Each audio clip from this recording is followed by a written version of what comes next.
Hayidaber Elokim as kol advar ma'ela more. So God spoke all of these words, saying, Anochi Hashem Elokecha. Wait, let's. So, Kobe, go grab a chumash, my friend.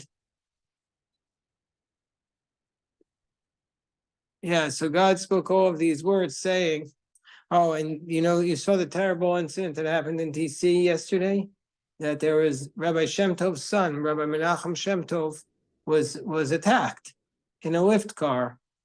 And they did not call it a hate crime, but seems very suspicious to me. They randomly attacked him, and in a public building? No, in Lyft, in his car, the Lyft driver. Oh, a lift. Yeah, and Rabbi Shem Tov and Chabad, they always are very prominently Jewish. I mean, does anybody looks Jewish? Was it the driver that attacked? Yeah, the driver attacked him, and he said he didn't like his energy. But the DC did not. The initial police report didn't call it a hate crime. But we'll see what happens. They arrested the guy, I presume.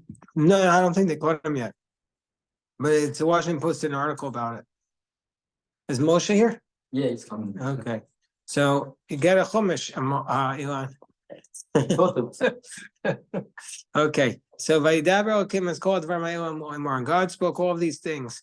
So Ein Elokim Ela Dayan.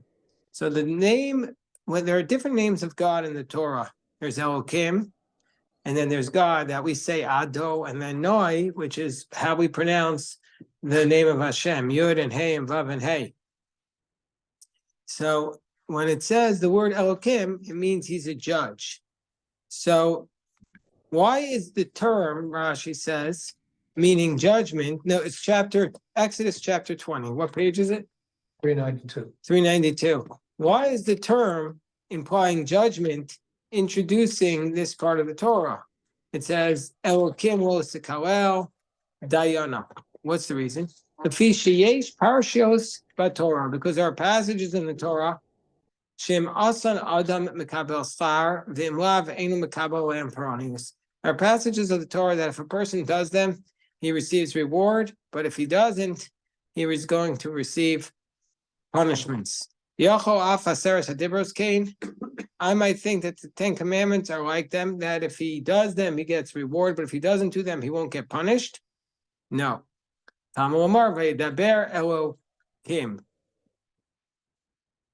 Meaning to say that God spoke. What does that mean? Dayan lipareya, that the judge will exact the punishment. So when we take somebody to become Jewish, we take them to the mikvah. And going to the mikvah, one of the questions, there are not that many questions that you actually ask in the mikvah, but one of the questions is, do you believe that there's a God and that this God gives reward and punishment? We have to believe that if you want to become Jewish. If you're already Jewish, it's not clear to me that that's one of the principles of faith, that if a person doesn't believe that they're considered a heretic. It never says that, to my knowledge, in the Talmud, that if you don't believe it, you don't have a share in the world to come. But in order to become Jewish, that's a question that we ask the person. Do you believe that there's a God of reward and punishment? So that's what the 10 Commandments is introduced by, that phrase. And then it says, as kol advar, all of these words, Melamed, and this teaches us, grab the chumash, Moshe. I got one. Oh, we got it. Moshe, your boys took care of you. We always take care of our own Rav. I love that. Here, sit right there. And it was so beautiful when Moshe and Kobe walked on Shabbos. So hopefully this Shabbos you'll walk too. So go get the chumash right there. Melamed, what does it mean? All of these words. Melamed she'amar HaKadosh Baruch Hu. So how did God speak the 10 Commandments? Melamed she'amar HaKadosh Baruch Hu Aseres Hadibros b'dibur echad. God said the 10 Commandments in one utterance. God spoke them all at the exact same time. It's impossible. Same. All together was once? Yeah. No breaks. All at the exact same All sound. About the same time. Now, at first, Okay, here. exactly, but it's can you imagine for 2,000 years, people were reading this Rashi and everybody's saying it's an impossibility. But now, through music, through recording, through mixing in a recording studio, we know it's something like this is very possible. So, through technology. So if it's possible through technology, of course, God could easily do it. There's nothing hard for God. So, yeah. Yeah. That's what I was thinking.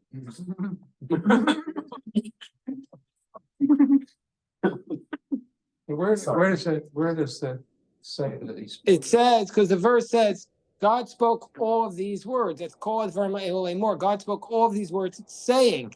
So why did it say all of these words? Why didn't it just say God spoke these words? So when it says all of these words, it means he spoke them all at the same time. That's what Rashi's saying. So if that's the case, Could mean the opposite. it could mean, yeah, this reading is not the only possible reading. I would grant you that. I'll grant you that, but this is the way Rashi's. I thought the reason you put the word all in there is to emphasize that all the words have great meaning. I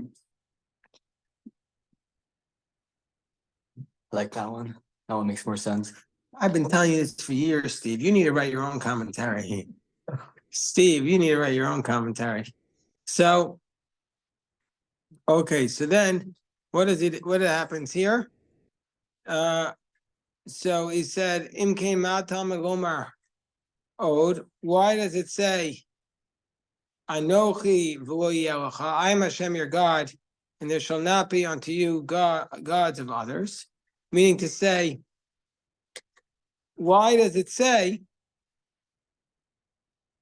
Why did it start listing the commandments? So also, so Rashi says, Shachazar Perish Hakol Dibor v'Dibor b'fnei Atzmo. That after God said it all together, God went back and repeated each word individually, because probably we didn't understand anything after the first time. So we had to go back and repeat I think it. he got himself in trouble. What? I think Rashi got himself in trouble on that. Yeah. You think? You mean to say he got a little too? He got carried away. Yeah. He's overzealous. Yeah. Okay, so now we get to the second verse. That's possible, It says in the second verse, I know, oh wait, lay more, Melamed shayu onin al hein hein v'alav lav. So this teaches us, saying, what does it mean? That they used to respond, the Israelites would respond to the commandments, to the positive commandments, responded, yes, we'll do it. To the negative commandments, they responded, no, we will not. That really hurt.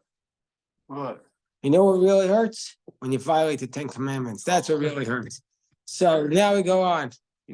So it says the first commandment, although actually there's a huge debate what's exactly the first commandment, but now we go on to Anochi Hashem Elokecha. I am Hashem your God, which most qualify this or categorize this as the first commandment. I am Hashem your God.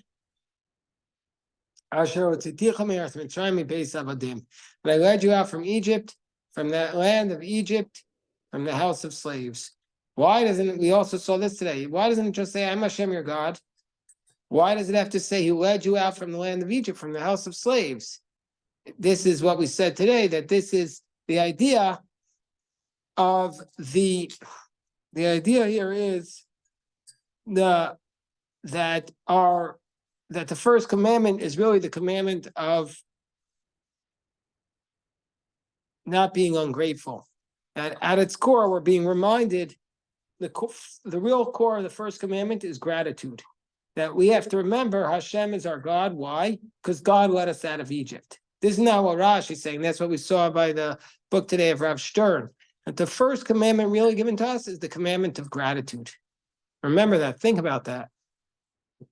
Yeah, I'm thinking about that.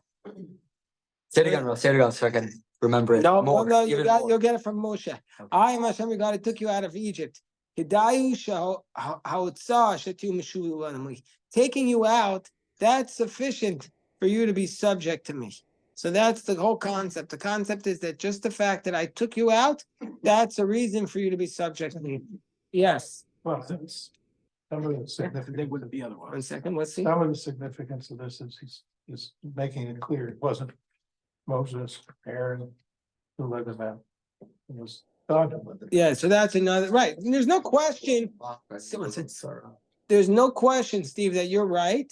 But I think Rashi is making a different point. He's almost like sub-reading the Ten Commandments and saying that the point of the Ten Commandments is to teach us that at the very beginning, Rashi's emphasizing this concept of gratitude, the concept of that part of who we are is to remember the gratitude of Hashem, that's necessary. Yeah, but yeah, Elon, what were you saying? Wasn't it God who got them like in that predicament in the first place? Like the whole slavery thing. So he's kind of like taking them out of something that he put them in and then saying, "Thank me for it." I know that's like a big question, but I don't know. You know what? You're asking good. You're asking a good question, Elon. Yeah, you're asking a good question. The God seemed to send them down there for no reason. So now he's taking them out. And then you're saying that's why they should, so it's like. So what you're they didn't have saying, an Option. Mhm.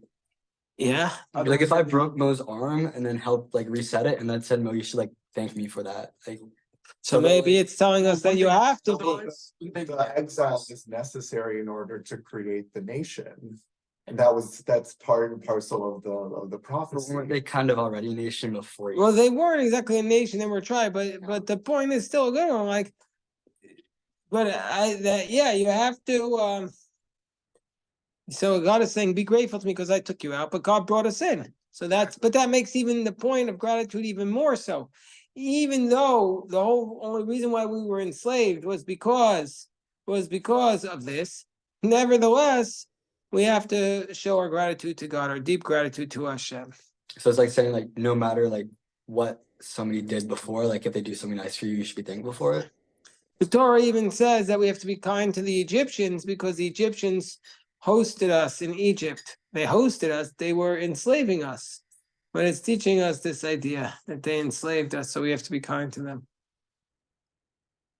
Yeah. So, but you're asking, Elon, nice. Thank you. He's impressed us with his wisdom today. I try of. Okay, so now we continue. Davar achar, alternatively, this goes back to what Steve was saying. God revealed himself through the Exodus like a warrior. Excuse me, and here he's like revealing himself like a old man full of mercy. As it says,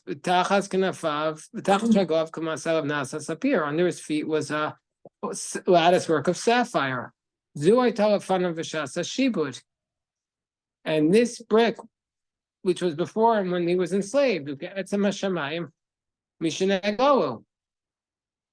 we might say, so we might say, since I change appearances, we might say, they might say I'm two separate entities. Don't say they're two separate entities, but rather I'm the same one. I'm the same one who took you out from Egypt, and I'm the same one on the sea. Were you trying to say something, Jerry? Okay, now, all right. Alternatively,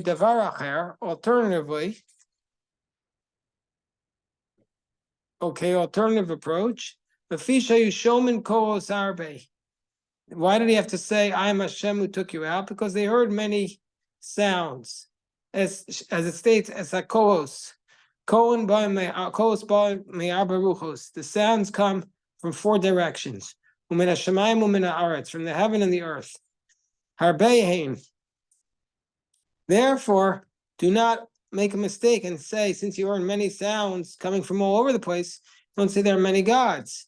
So why does it say, I am Hashem, your God, in the singular, rather than in the plural?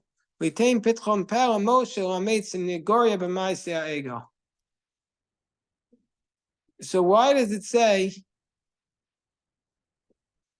Anochi Hashem Elokecha, I am Hashem, your God, rather than in the plural, your God, in the plural, to give a defense in the calf. Moshe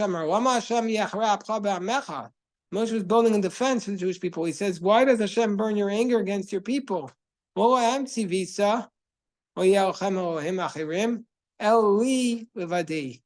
did not give the command, but you only commanded to me alone. So this is another question. Rashi says, why does it say it in the singular, I am Hashem your God, and as opposed to in the plural, speaking to the second person plural to I am Hashem your God to everybody? It's to tell us that Moshe said, maybe they weren't commanded. I was the only one who was commanded. That's the defense. I'm Hashem your God who led you out from the land of Egypt, from the house of slaves. Rashi says, Mi base paro sheyitem avadim lo. From the house of Paro to whom you were slaves. Maybe it means from the house belonging to slaves. Sheo avadim avadim. Tamo omar vayiftecha mi base avadim miya paro melch mitzrayim. And more me'ata avadim u'melch yuvu avadim avadim. So Rashi is saying, even when the Jewish people were enslaved, they were enslaved to a king, but not to other slaves. Would you rather be enslaved to a king or to other slaves? Obviously, you want to be enslaved to a king because at least you're doing something of significance, rather than just being enslaved to a slave and you're doing nothing of significance. Okay, verse 3. You can have no other gods. Why does it say you can have no other gods? Because it says, you should not make for yourself a graven image. I only know that you should not make. How do I know that you can't keep an idol which has already been made? Says the verse, it should not be unto you. Can't keep one. Other gods, they are not divine. God, others made them gods over them. And you can't explain it as other gods other than myself. It's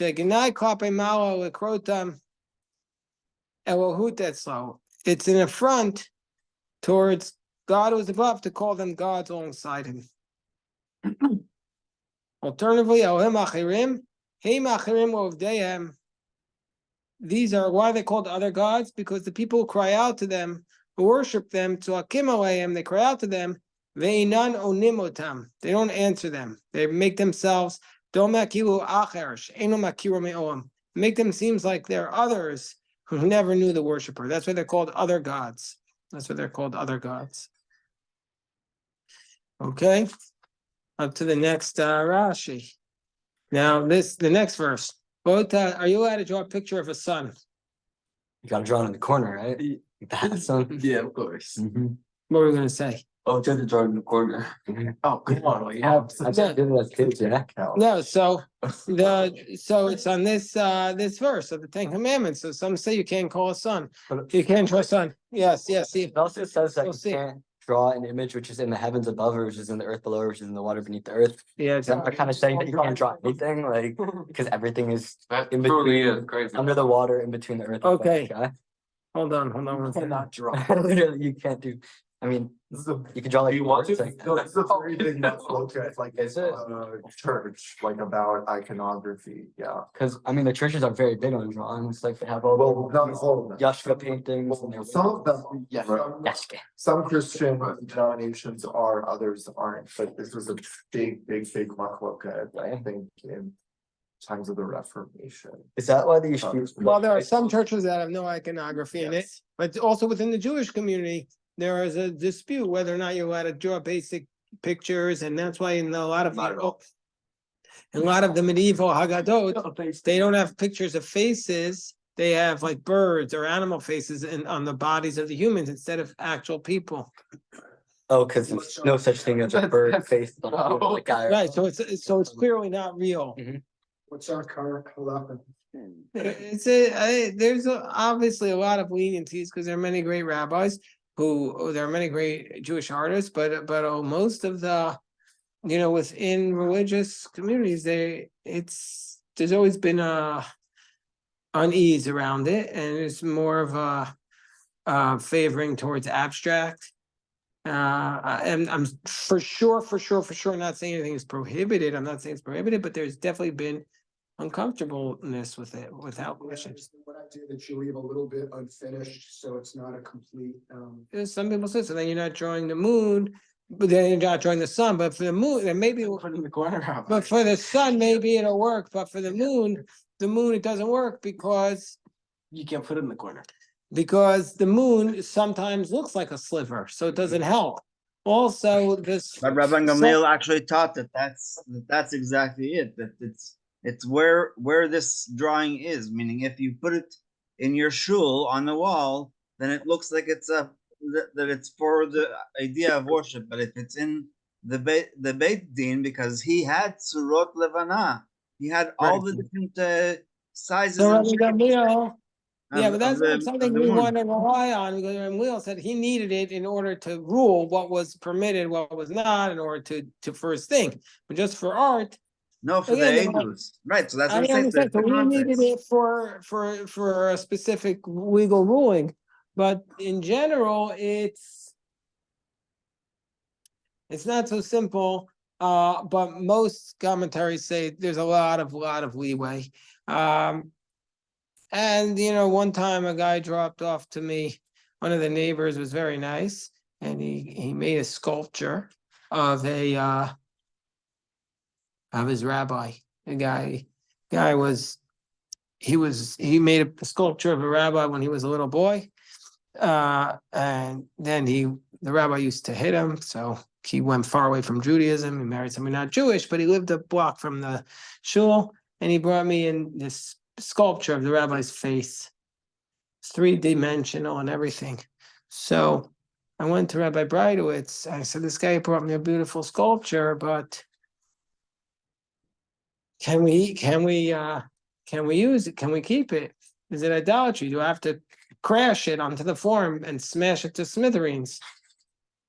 So he said, no, it's not a life replica. It's okay. There are some people who are so strict about this, and when they get like baby dolls, they mutilate some of the toes. It's crazy. It's like. You think I'm joking? By the way, every religious practice that, if it's not ours, sounds ridiculous. But if it's ours, Ridiculous. hey, that's recorded on YouTube. Yeah, he was joking. But the ones about the dolls and stuff. Okay. All right, let's stop here. Let us stop a minute. Oh, wait. We're over 5:20. Let's stop a minute. Okay, let's stop a minute.